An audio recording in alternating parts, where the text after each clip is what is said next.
Yuk, dukung UFIT TV dengan belanja di UFIT Store. www.ufitstore.com.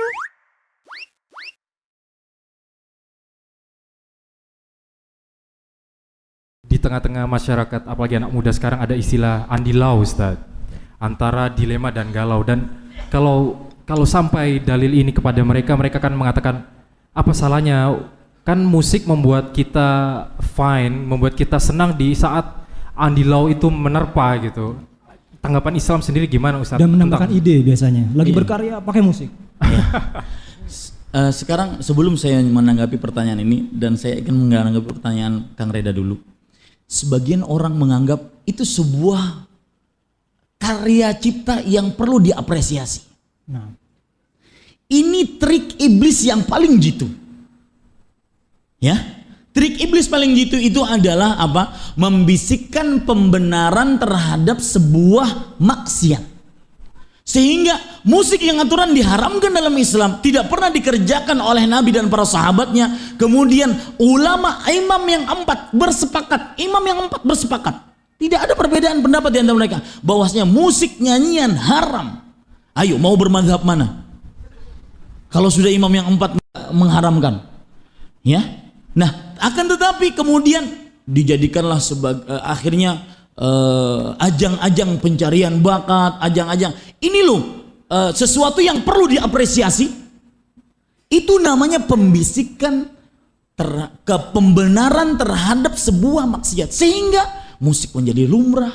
Bahkan no life no music, no music no life. Tidak ada musik berarti tidak hidup, ya.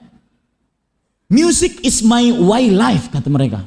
Musik adalah jalan hidup saya. Siapa bilang saya hidup tanpa musik? Hidup saya. Ya.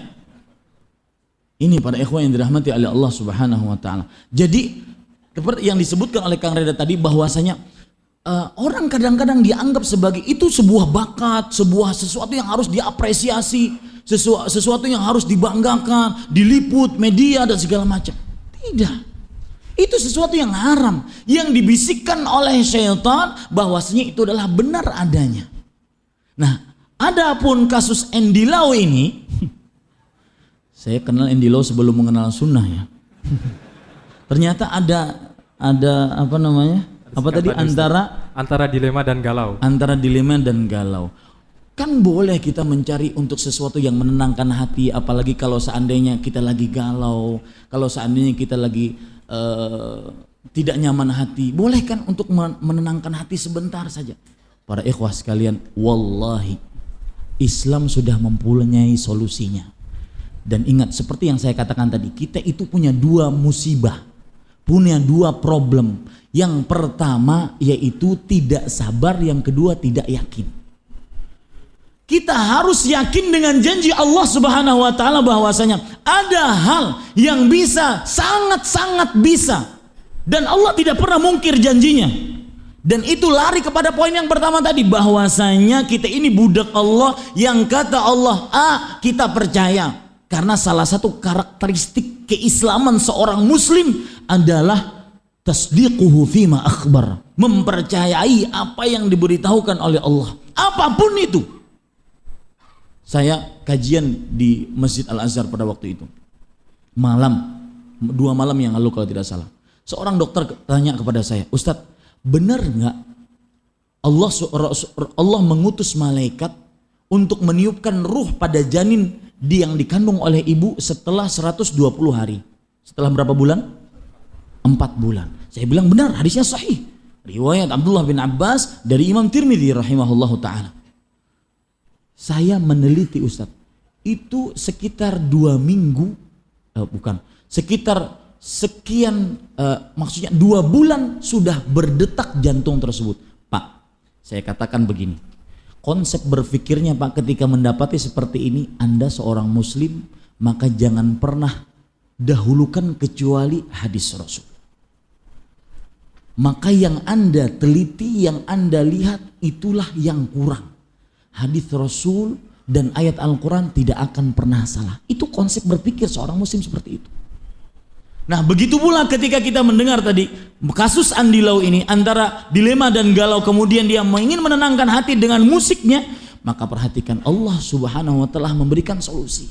Islam itu sempurna apa? Dengan makna kesempurnaan yang hakiki. Bukan hanya sempurna, kata sempurna, bukan, tapi maknanya memang sempurna.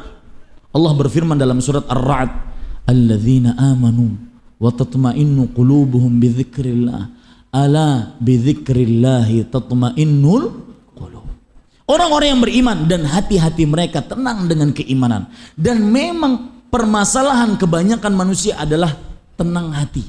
Meskipun melimpah ruah, kekayaannya, rumah mega, kemudian mobil mewah, tetapi kalau tidak tenang hati tidak akan bisa diambil manfaatnya. Makanya tidak heran kita mendengar orang mencari ketenangan ke puncak gunung paling tinggi, mencari ketenangan ke ujung lautan, betul? Ke dalam hutan nyari tenang, jadi Tarzan sana. Ya, tidak heran orang mencari ketenangan dengan sesuatu. Allah Subhanahu wa taala mengatakan alladzina amanu, orang-orang yang beriman, wa tatma'innu qulubuhum bidzikrillah.